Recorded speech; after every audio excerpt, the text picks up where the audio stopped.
Hey everybody, it's your boy, Baseman Awakens, checking in with you for the latest video on the Baseman Awakens YouTube channel. Currently checking in with you from an undisclosed location in the Northeast as I look outside my window and I see all this snow coming down. Today's topic, my experiences being a red-pilled man, black man in the black community.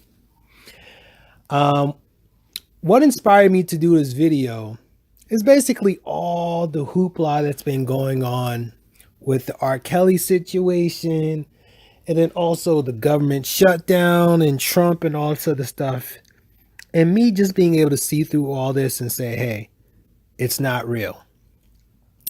For those of you who are not familiar with the term red pill, it actually comes from the movie The Matrix, in which there's a scene that Morpheus gives Neo two options. Morpheus holds out both hands, in which there's one hand has a blue pill and the other one the red pill. The blue pill is about going along with what society tells you you should be doing. And the red pill, which allows you to see society or reality for what it really is, and then empowering yourself to utilize the skills, the knowledge, and your spirit to live the life that you've always wanted to do. For me personally, I decided to take the red pill approximately 6 years ago, and it's been a life-changing experience in which I really have become to empower myself. I got to realize that I was an empath. I realized that the career path I was on, I didn't want. And I realized that I had a lot more control over my life than I thought I did. However, in being red pilled in the black community that's filled with nothing but blue pill people, there's been some observations that I've come to realize. Like I said, 6 years ago, I was a straight up blue pill guy. I wanted to be a part of this system deeply. I worked in politics. I was a part of all these different professional organizations where I was trying to be a mover and shaker. But since I've taken that red pill, I really start to realize that all of that was just nonsense because it's not real. We live in a society that's essentially a matrix in which everything is scripted. These wars, these so-called political controversies, even the situation going on with R. Kelly, which is really about these record companies owning his masters, i.e. controlling the real wealth from R. Kelly's work, and all these other different things. And in taking that red pill and learning how to see the reality behind things, I've also come to realize that black people, we really have become our own worst enemies as a people. Yes, there is racism. Yes, we live under a system of white supremacy, but we have allowed white people to control our minds to the point where we've created a matrix for ourselves that's essentially destroying us slowly but surely. Let me explain. So, for example, the black family is essentially destroyed. Up to 80% of young black kids in America today are being raised in single parent households. How has the black community responded to this? Oh, what we do is put the single black female, single Mrs. Independent black female on a pedestal, as opposed to shaming her and calling her out on her poor choices. And I'm not speaking from a judgmental perspective. I am a child. I am a product of a single parent household. And I can tell you that that experience affected me in a negative way. It destroyed my self-esteem. It destroyed my self-worth, and always made me feel like I was unwanted. Because I figured if my own father didn't want to be in my life, why would anybody else? And it's only since I've taken that red pill where I've really come to break that way of thinking and truly learned how to value myself. But within the black community, no one wants to acknowledge the destructive effects of single parent households on black kids, specifically young black boys. What we've tried to do is to gloss it over and make it seem like it's a great thing. And the other part to that, as a product of a single parent household, is that we need to start holding these women accountable, which unfortunately hasn't happened. And I really don't believe that it'll ever happen in the black community. So what I'm saying is there's the blue pill version of it. She's strong, she's independent, we need to respect her, we need to support her, as opposed to the red pill, which is reality. You're destroying your kids, you're selfish, you're narcissistic, and you made a whole bunch of poor choices, right? And then, but I think like using this example, right? It speaks to the larger mentality within the black community that we willfully adopted as a people, which is this idea of emotionalism, where everything that we see, everything that we react to, everything that affects us, we always want to react to it in an emotional perspective. Like, let's be real. When there's a police shooting, when there's a major incident of racism, like black people being discriminated against on the job or in schools, what do? We march, we protest. Be quite honest, if you think about it from a logical perspective, that's pure emotionalism. And if you think about it on a deeper perspective, when we march and we protest, what we're doing is we're begging white people to solve the problem for us, because who runs this country? Who runs government? Who runs these corporations? Who runs these schools? They are white people.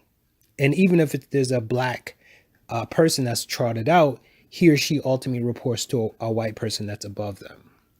And that's what I'm talking about. That's an emotionalism. And again, emotionalism, blue pilled. Red pill, logic. We're like, okay, so what is the best way of dealing with it? And I made examples of this in my previous video in terms of what Black Lives Matter can learn from the yellow vest, because Black Lives Matter has been around for 10 years. They've been marching up and down all over the place, haven't achieved anything. These yellow vest people are using their numbers to get concessions from the French government. And even though there's been a media blackout of it, I do think that their bank run that they attempted to do about a week ago was partially successful. And again, that's what I'm talking about, this emotionalism, which is blue pill versus red pill logic. And the funny thing is, I think my red pill way of thinking is even starting to influence my fiance, which I got to give it to her. She thinks pretty logically and rationally to begin with. We were having a conversation like I think 2 or 3 days ago, and I told her, I was like, because we were talking about all these black people in the media, such as like Don Lemon and all these other guys, and she was telling me how she believes that they're coons. And I said, thinking from a logical perspective, I don't think there's really, these black people are really coons. And she said, I don't agree, but explain to me why. And I said, the more I look at this matrix for what it is, the more I realize it's just about people getting paid.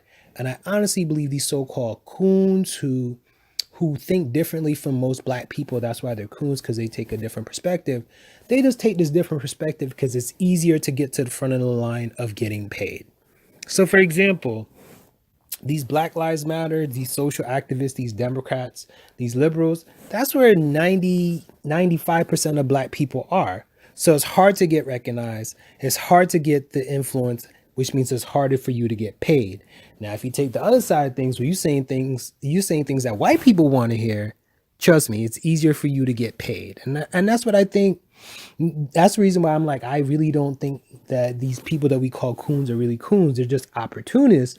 And the funny thing is, the people on the other side are opportunists too, such as Black Lives Matter, because they don't believe the garbage that's coming out of their mouths. All right, let's take a look at another way.